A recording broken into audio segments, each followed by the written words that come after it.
Hi viewers, today we inform you about Korean drama Missing 9, Episode 2. This episode is even better than the first, as we start to discover the secrets of what happened on that island. Every answer still raises more questions, and though Bong-hee tries her best to regain her memory, it's not fast enough to satisfy those in power. But does she really have amnesia, or does she have a reason to pretend not to remember what happened on that island? Episode 2 Recap.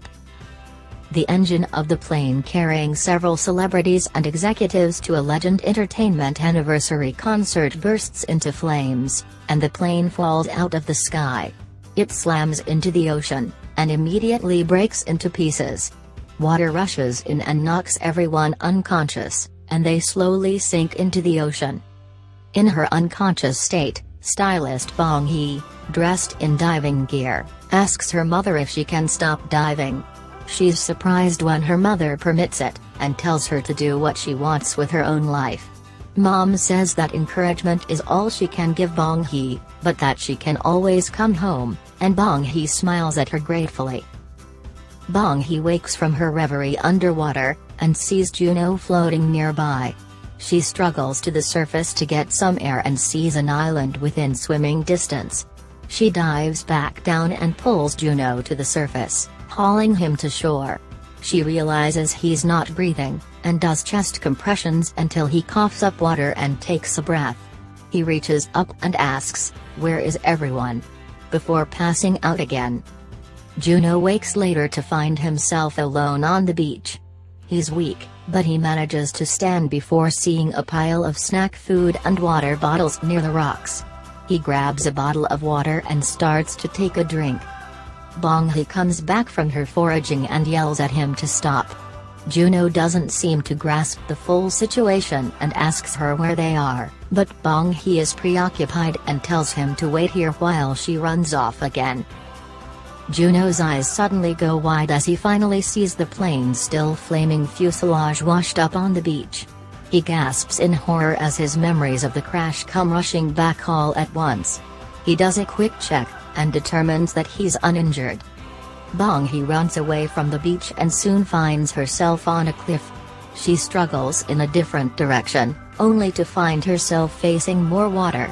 She stares at the ocean, realizing that they're not on the mainland, but stranded on an island with miles of ocean stretching out in all directions. Back in the present, Chairwoman Jo of the Special Investigation Commission watches Bong-hee as she stands alone on a beach.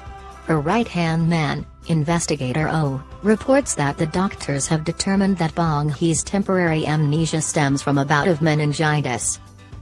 But Chairwoman Jo looks skeptical and muses that Bong-hee seems too calm for someone who supposedly experienced a traumatic event. She tells Investigator Oh to do whatever it takes to force Bong-hee's memories to return, even if it takes medication or hypnosis. Bong-hee is on the same beach where she first met Juno at his variety show shoot. She remembers that day, running back and forth while he rejected every single outfit, and a new memory comes to her. She and Juno are standing in a forest, filthy and looking the worse for wear. He reaches out to hug her, and she cries. Another memory, this time of the two of them in the rain. Juno looks at Bong-hee tenderly, and tells her to go. She does, though it looks as if it kills her. The memories bring Bong-hee to tears, but before they fall, she's approached by three men in suits. They say that someone wants to see her and begin to pull her along against her will. Investigator Oh comes running, demanding to know who these men are, and while they're arguing, Bong-hee makes a run for it. She leads the men on a merry chase along the beach and up to the shore, then through a marketplace where locals are selling produce and seafood. She nearly manages to shake them, but a truck swerves to miss her and barrels through the market, upsetting all the stalls. Bong-hee falls and sees fish flopping on the pavement, which sends her back to another memory. This time it's only quick flashes, Bong-hee slapping someone, the infinity necklace, her own voice screaming Juno's name, both of them tumbling in rough water. The three suited men run away from the commotion, And there's an interesting cut to the shady current CEO of Legend Entertainment. CEO Zhang is in a car on the phone, and whatever he hears infuriates him enough to throw the phone violently. Hey, at least he has a well-stocked supply of new phones in the glove compartment. We go back to the deserted beach, where Juno is now flinging pieces of airplane into the ocean and screaming in frustration. He eyeballs the stockpile of food and water, and decides that he's going to freshen up a bit. He uses an entire bottle of water to wash his face, hair, and even his shoes, then settles in for a hearty snack. He eats about half of the food before Bong Hee returns and flips out. She wrestles Juno as he tries to shove more food in his mouth, and finally gets his attention by yelling in his face, "This is a deserted island." She growls that everyone is dead and this is all the food they have, then shuts down as she organizes what's left. Juno paces around her demanding answers, then runs off to look for himself. He finds nothing, and goes back to Bong Hee to accuse her of being part of an elaborate prank. Bong Hee refuses to acknowledge him, even when he screams in her face. The truth of their desperate situation finally hits Juno, and he reels in shock. Back in the present, Chairwoman Jo watches CEO Zhang shedding fake tears at a press conference as he talks about how those lost in the crash were like family. He denies the rumors that Legend Entertainment fabricated the crash as a publicity stunt. Family and fans of the missing entertainers call for a question-and-answer session with Bong Hee, wanting to know what happened to the other crash victims. They worry that the government might alter her testimony for their own purposes, so they want to hear the truth from Bong Hee's own mouth. Chairwoman Jo takes a call from Investigator Oh, who reports that Bong Hee remembers being on a deserted island with Juno. Chairwoman Jo orders Bong Hee brought to headquarters right away. The mysterious man, whose name we now learn is a prosecutor named Jun Tae-young, Yang Dong-jun, is confronted about his refusal to take a case. He respectfully tells his superior that he's working with Prosecutor Jo and promises not to cause trouble. His superior asks if this is about his sister, and Tae-young takes a deep breath when he's asked if he thinks she's still alive. His superior angrily asks what he'll do if she turns out to be dead, but Tae-young says he'll do what he has to do, whether she's dead or alive. He states firmly that it's his job to make sure the law is never used for the wrong reasons. Oh, I like him. Bong Hee is questioned by Investigator Oh, and her statements are recorded on camera. She confirms that she remembers that the plane crashed, and only she and Juno survived. In his earpiece, Chairwoman Jo tells Investigator Oh not to believe everything Bong Hee says and to keep asking questions. Investigator Oh asks Bong Hee how she felt when she realized she was on a deserted island. She touches the infinity necklace as she states softly that she knows he doesn't believe her, and agrees that it seems strange that part of her memory came back so suddenly. She says that she knows it's strange that she survived, just like she knows they think she may be lying. She admits that she doesn't know what happened to everyone, but promises to tell them everything she remembers as best she can. Bong Hee looks directly into the camera and says that she doesn't know if the others are still alive, but she begs whoever is listening to go and save them. If they promise that, she swears she'll do everything she can to remember. Investigator Oh brings Bong Hee some medicine, saying that it's for meningitis and may help her regain her memories. Bong Hee takes it and says that the fact that people died tortures her. We see her on the island, watching Juno as he cries, and she offers him a package of cookies. He takes them, but then gives them right back to her. In the interrogation room, Bong Hee says that at times she felt grateful to be alive, but other days, her drive to live made her feel desperate. Once a ship had shown up on the horizon, and Juno and Bong Hee had tried everything they could to get its attention. Bong Hee had even tried to swim to the ship, but it soon sailed out of sight without ever seeing them. She and Juno had done what they could to survive, though Juno's efforts weren't very helpful. As time goes on, Bong Hee remembers more and more, and she recalls a day when she and Juno finally found a reason to hope. They had located a rock with the words "Alden is here" scratched on it, with tick marks denoting the 25 days the person spent on the island. They had taken this to mean that Alden was rescued after less than a month, and celebrated exuberantly. Investigator Ro asks if they thought to look for other survivors, and Bong Hee says that they tried, but they didn't find anyone. Directed by Chairwoman Jo, Investigator Ro asks how Bong Hee survived for 4 months. Bong Hee explains that where there are no people, there is also no light. Again we go back to the island, where Juno is super impressed with Bong Hee's ability to make rope from tree fibers. They put together a rough shelter, if by they, you mean that Bong Hee builds the shelter and Juno pretends to help. Bong Hee even manages to rig a water tap in some plants, giving them a reliable source of hydration. It's a slow drip, and Juno quips cheerfully that they'll have water to drink next year. He tries to snag some extra food by saying that they'll probably only be here a few more days, but Bong Hee's dry "put it down" stops him in his tracks. Since Bong Hee's statements prove to be consistent over several days of questioning, Chairwoman Jo has her team notify China. They learn that there are almost 150 islands near where Bong Hee washed ashore, and that 97 of them are uninhabited.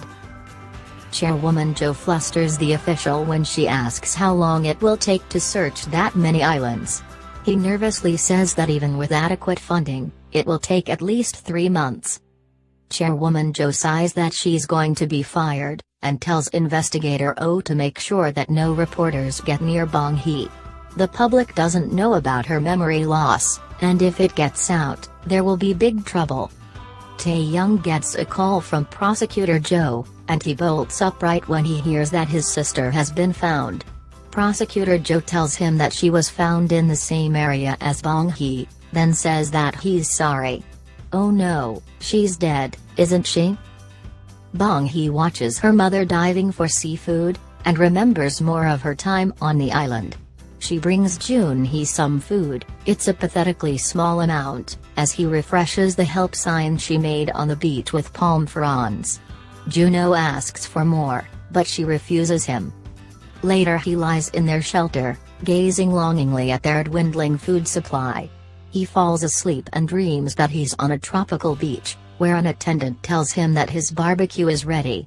Juno works his way down the impressive spread of food, stuffing his face and squealing with happiness.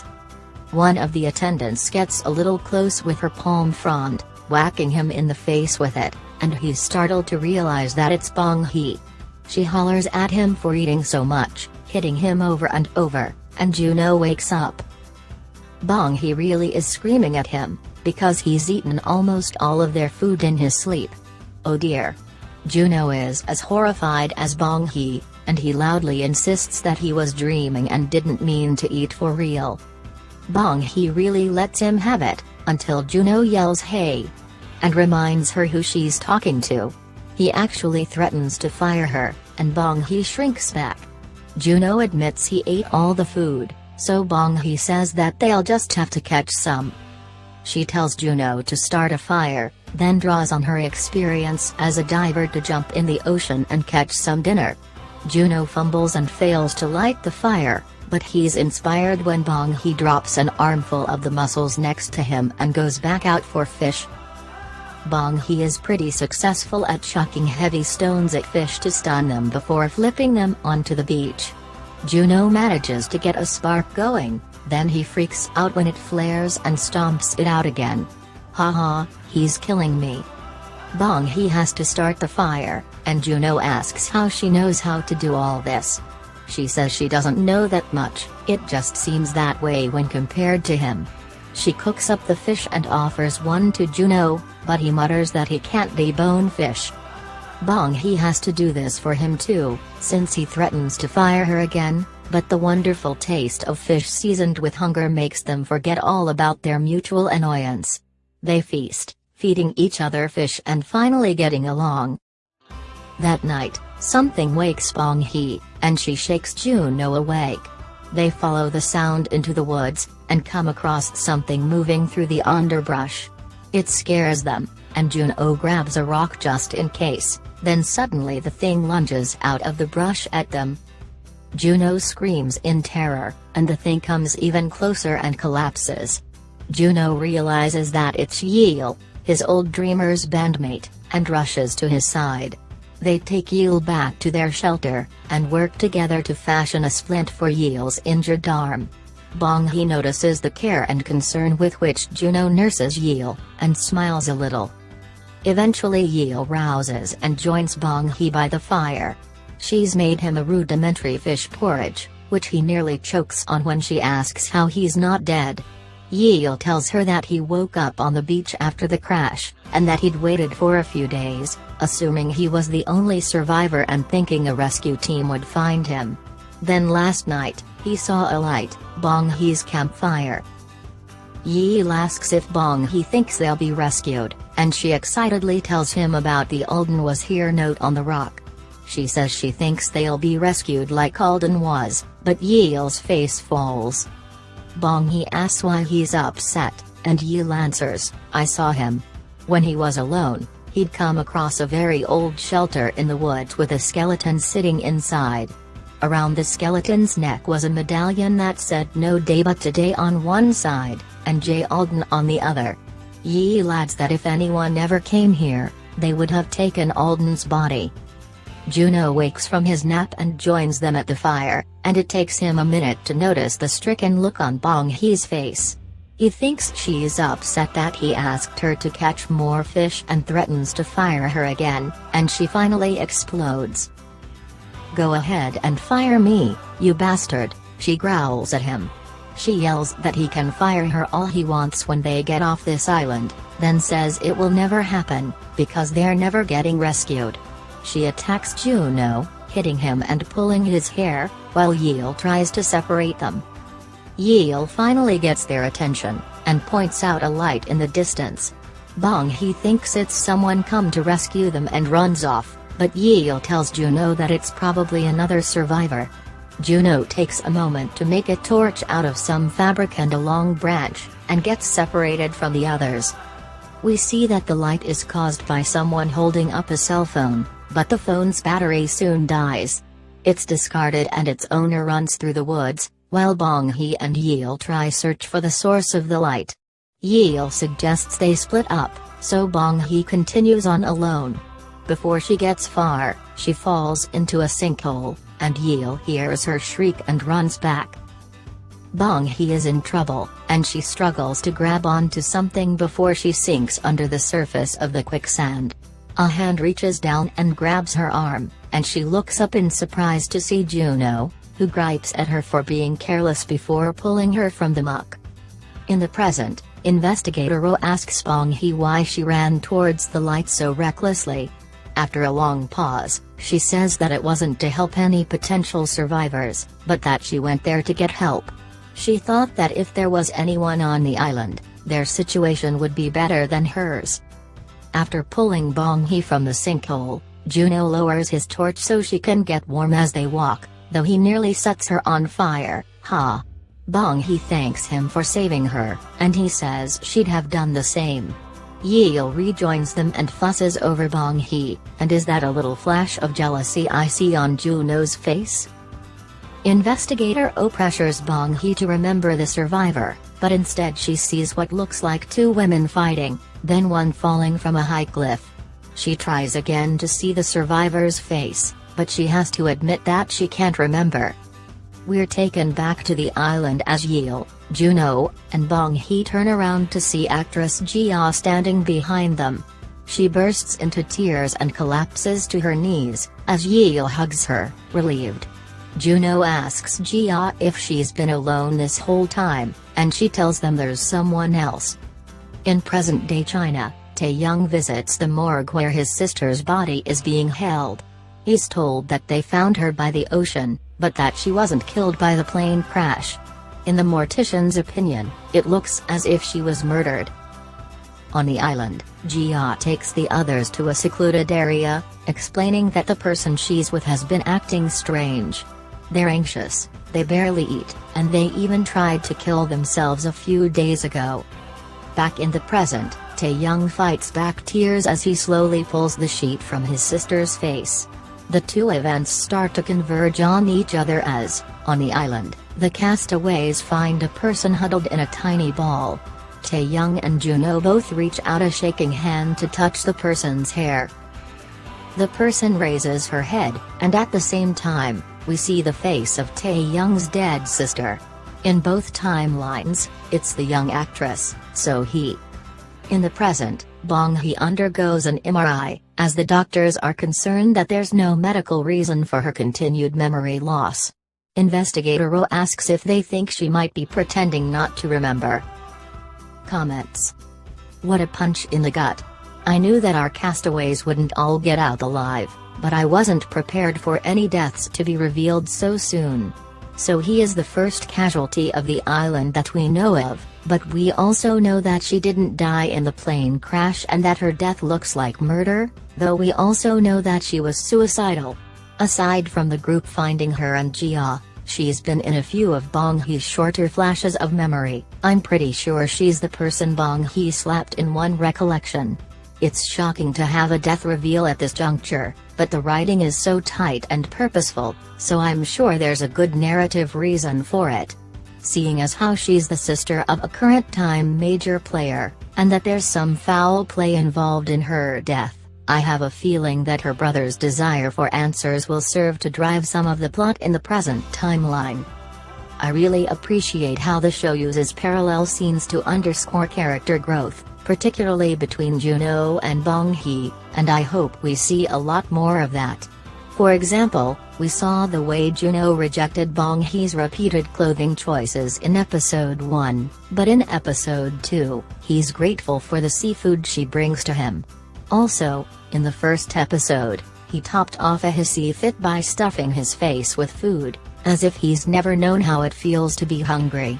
But when he tried that with their limited stock of food, Bong-hee gave him a very firm reminder that he's not the only one he should be thinking about, and that once this food is gone, it's really gone.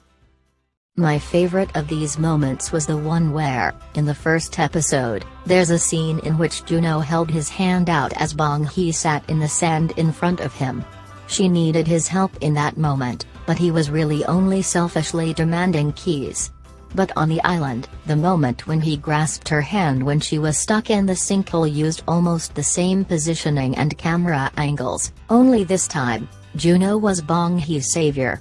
Again she needed his help, and he stepped up to the plate. It's a clever way to show us that Juno is capable of more than it seems, and that Bong-hee can now rely on him to be there when it counts.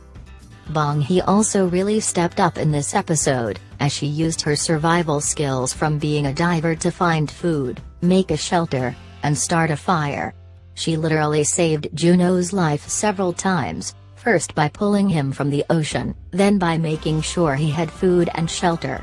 I loved how she stopped cowering in front of Juno and actually took charge several times, and even better is the respect you could see in his eyes as he realized that she's a lot stronger and smarter than he originally thought. He even deferred to her a few times, obeyed her orders, and listened when she told him how to do something.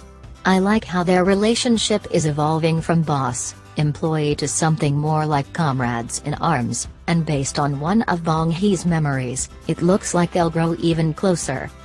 On a completely different note, there's been a lot of speculation about the monotone color scheme of the show since well before it aired, and after seeing 2 episodes, I think I have a viable theory. The fact that everyone in the crash wears the same colors is too obvious to be coincidence. I mean, 9 people all wearing the same beige clothing? I think not. But I've noticed that there's plenty of bright color in the scenes set in the present. Bong-hee wears cheerful yellow, red, blue, and colorful prints in her interviews, and she even washed up on the beach in China in a yellow sweatshirt. It feels as though the bland color palette is, at the very least, there to denote when we're experiencing Bong-hee's memories. It's entirely possible that the castaways weren't actually wearing all earth tones, but it's just that Bong-hee doesn't remember what they were wearing, so we see her memories in sepia tones. But there could also be a deeper meaning for the drastic difference in color schemes between the past and the present, though my theory on that is still too far-fetched at this point to go into. I'll just say that I think everything that happens in this show happens for a reason, and that absolutely nothing is an accident. Thanks for watching. Be care. Be happy. Goodbye.